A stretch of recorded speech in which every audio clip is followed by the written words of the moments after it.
ফুলকপির ডাঁটাগুলো ফেলে না দিয়ে এইরকম একটা নিরামিষ সবজি আপনারা তৈরি করে নিতে পারেন। নমস্কার বন্ধুরা, ঝর্ণা ঝুমা কিচেনে সবাইকে স্বাগত। তো আমি ফুলকপির ডাঁটাগুলো নিয়ে নিয়েছি, এখন সেইগুলো পরিষ্কার করে নেব। চারদিকে যে পাতাগুলো আছে সেইগুলো ফেলে দিচ্ছি, আর মাঝখানে যে একটুখানি শিরা মতো আছে ওইখানে কেটে আমি ফেলে দিচ্ছি। এইভাবে সব পরিষ্কার করে নিয়ে নেব, সব কয়টাকে আমি কেটে নেব এইভাবে।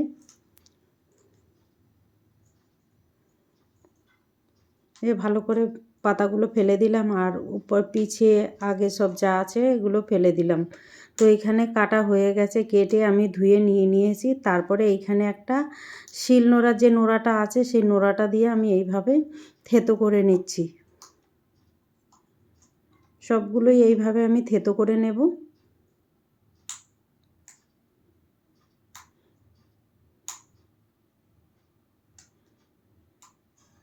দেখেন এইখানে ভালোভাবে আমি থেতো করে নিয়েছি, আর এখানে আমি সবজি নিয়ে নিয়েছি আলু, কুমড়ো, গাজর, বেগুন, মূলো, বরবটি, পটল, সব পেঁপে, সব সবজিগুলো নিয়ে নিয়েছি। শীতে যা যা সবজি হয় সব সবজিগুলো দিয়ে এই রেসিপিটা তৈরি করতে পারেন। কড়াইতে সর্ষের তেল দিয়ে দিয়েছি, ফোড়নে দিয়ে দিলাম 5 ফোড়ন, শুকনো লঙ্কা, তেজপাতা আর একটুখানি আদাকে থেতো করে দিয়ে দিয়েছি। ফোড়ন ভাজা হয়ে গেছে, এখানে সব সবজিগুলো কেটে ধুয়ে নিয়েছি। সবজিগুলো এখন পরপর সবকটা একসাথে আমি দিয়ে দিলাম। এখন নেড়ে চেড়ে একটুখানি বেশ ভালো করে মিশিয়ে নেব আর হালকা একটু ভেজে নেব। আর এই সবজিটা রান্না করতে কিন্তু আমি একদম জল ব্যবহার করব না, বারবার নাড়তে থাকবো আর ঢেকে দেব, আর গ্যাসের ফ্লেমটা একদম লোতে রেখে রান্নাটা করব। আর এখানে কিছু ছোলার ডাল আমি ভিজিয়ে রেখে দিয়েছিলাম, 2 ঘন্টা ভিজিয়ে রেখে দিয়েছিলাম, ভালো করে ভিজে গেছে। আর দিয়ে দিলাম কাঁচা লঙ্কা, আর সেই থেতো করা ফুলকপির ডাঁটাগুলো দিয়ে দিয়েছি। দিয়ে এখন ভালো করে আমি নেড়ে নিচ্ছি, নেড়ে চেড়ে মিশিয়ে দিলাম, আর এখন আমি ঢেকে দেবো। আর ঢাকনা উঠিয়ে কিন্তু বারবার একটু নাড়তে হবে, নিচে নালে লেগে যাবে। দেখেন এইভাবে নেড়ে দিতে হবে, আর গ্যাসের ফ্লেমটা কিন্তু লোতে রেখেই রান্নাটা করবেন। টেস্ট হিসাবে দিয়ে দিলাম নুন, আর দিয়ে দিলাম হলুদ গুঁড়ো, দিয়ে আর একটু নেড়ে দেব।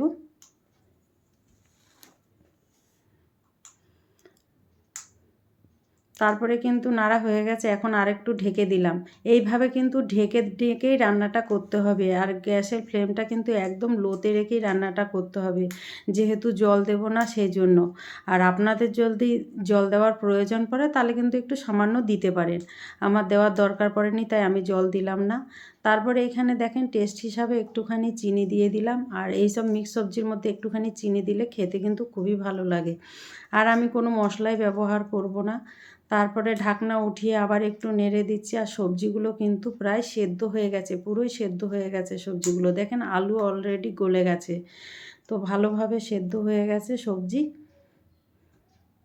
আর ডালও কিন্তু সেদ্ধ হয়ে গেছে, সেদ্ধ হয়েছে কিন্তু আমি গলাইনি। আর এইখানে দেখেন দিয়ে দিলাম ধনেপাতা, আর শীতে একটু ধনেপাতা দিয়ে এরকম পাঁচমিশালি সবজি রান্না করলে কিন্তু খুবই ভালো লাগে, আর কোনো মশলা দেওয়ার দরকার পড়ে না। তো দেখেন আমার সবজিটা রান্না হয়ে গেছে, এখন আমি প্লেটে নিয়ে নেব। আর কি সুন্দর কালার হয়েছে দেখেন, আপনারা কিন্তু রুটি বা ভাত পরোটার সাথে খেতে পারেন। তো এই রেসিপিটা যদি আপনাদের ভালো লাগে তাহলে আমার চ্যানেলটাকে সাবস্ক্রাইব করবেন, লাইক করবেন, কমেন্ট করবেন আর পাশে থাকবেন। Thank you.